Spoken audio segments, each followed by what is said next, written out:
watching. Epic. Sa shoot ko kanina, okay naman, masaya. Nung una nahihiya pa ako, pero nung bandang huli na, or kalagitnaan na, medyo nagiging comfortable na ako sa mga tao. So, ayun, masaya. Enjoy. Yung personality ko talaga, bubbly, jolly, ganyan. Tapos, yun, makulit. Makulit, lagi pa cute. Pero yun, talagang bumisis ako dati pa.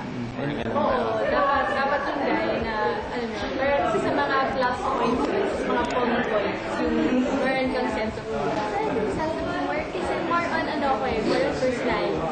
Siyempre, looks, kasi yun yung unang mapapansin. And then, pag tumagal, more on personality talaga yung So, dapat mabait, tapos gentleman, gano'n. I have Love to Love, season 11, and also Manika.